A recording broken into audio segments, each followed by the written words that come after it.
welcome back to my channel. Today I'm going to also be doing a fill, same thing as my last video, but I really do have fun doing these, especially when they are freestyle. Here I'm starting off by just going ahead and prepping the nails after filing all the products off that I had of the acrylic color, and I got it as thin as possible. And I started by prepping with Swipe by Young Nails, and I'm also going to go in with the Protein Bond, which is like my primer by Young Nails.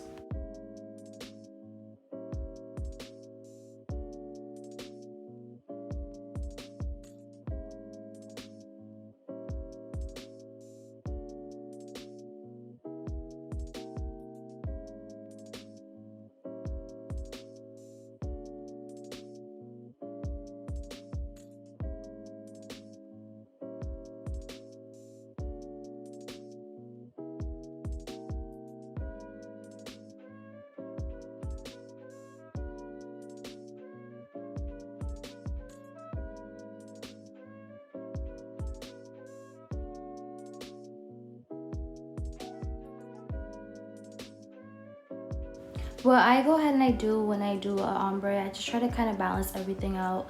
So I don't really have a specific way that I like to do it, especially if it's for a fill, because you never know what the color under is going to be like. So I started off by just putting some white at the tip, then going ahead and adding a little bit of the color Beige by Mia Secret. And then I just go ahead and I get a really huge bead of just my clear. I put that exactly where my blend starts, because the whole nail does not usually always need the clear. Mostly just put it where you feel like you need it, more likely where the apex starts.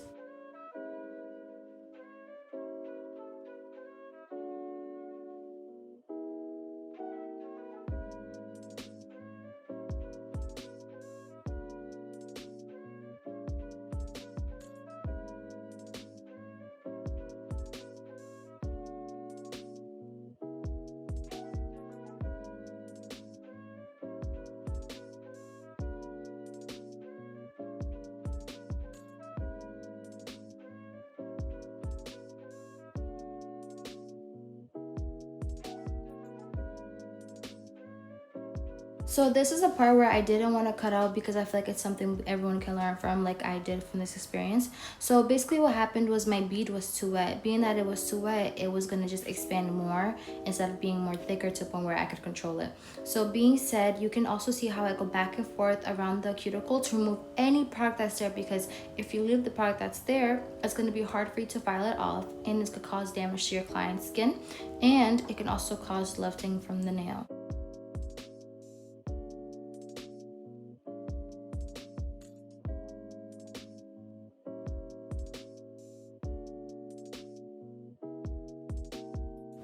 And here I'm just adding more width to the tip, because I feel like it wasn't matching her actual nails, like from her actual nail growth, because you don't want it to look too skinny. You're gonna make sure it's just right, and if anything, this is something, come back and file and make sure that it's perfect.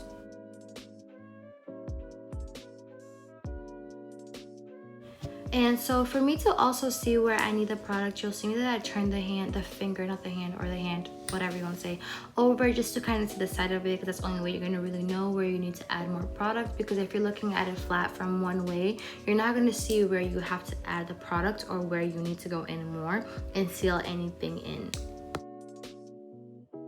And I also want to explain what's going on here. So here I actually applied my bead really wet, just because I feel like the shape that she had was just too skinny, and I knew that I was gonna go back to file it in. So if I was to do exactly like the nail shape, it was just gonna be too skinny overall. So I was just doing more product than I actually needed. And then to bring that down, just make sure your brush is wet, so you're not like just brushing it when it's dry, because then it's not gonna work right. It's gonna create patches. But that's basically all that I did to bring the whole thing down.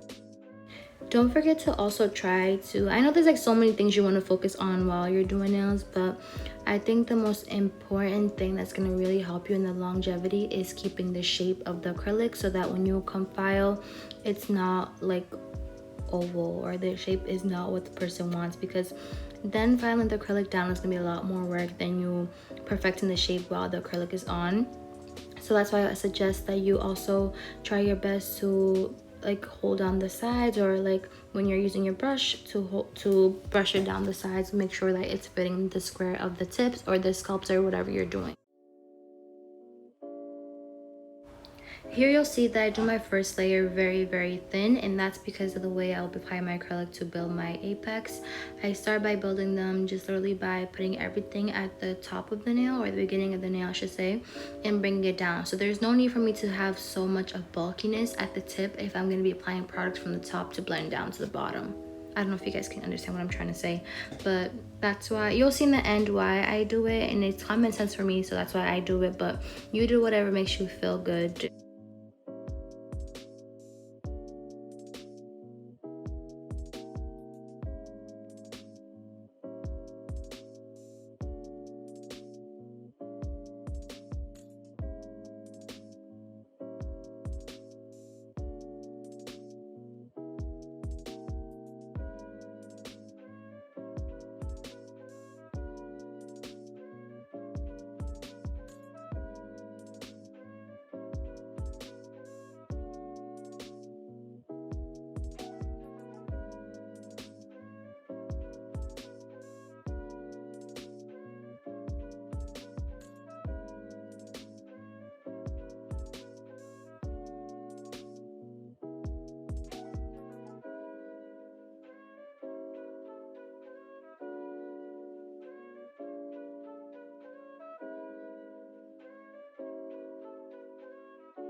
The file that I'm using is like the best file I ever used in my life. It's so smooth and it's so easy to use.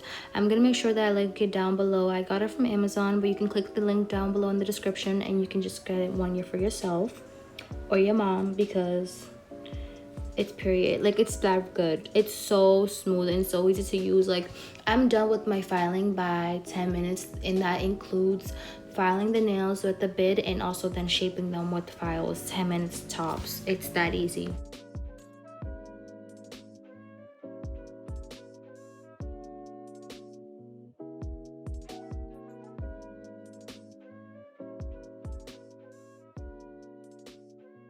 And this part for me is just preference. I like to make sure that there's no product at the tip, especially if it's a clear nail, because why would you let that stay there?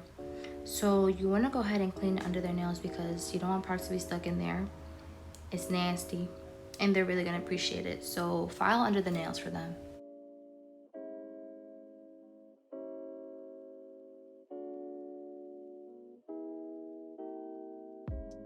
I don't buff the nails, that's just a personal thing, and so this is like my buffing. So after this, I just go ahead and I clean the whole thing off with acetone and I start doing my design.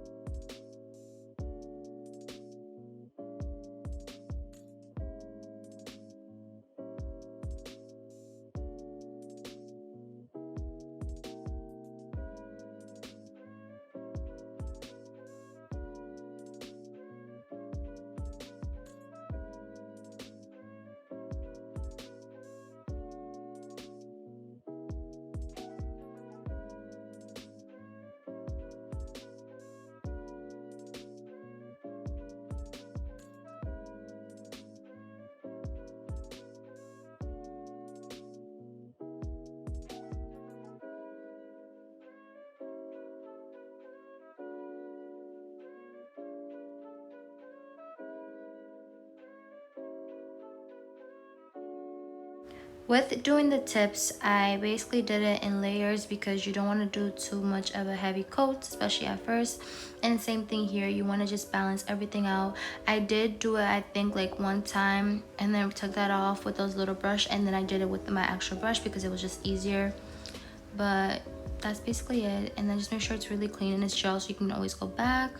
And then you want to cure it, and you also make sure that you don't leave the nail, like the side of it, to be too thick. Same thing you'll see me do later when I apply my top coat with regular gel. You want to make sure that you wipe the sides constantly, like that right there, so that it's not bulky.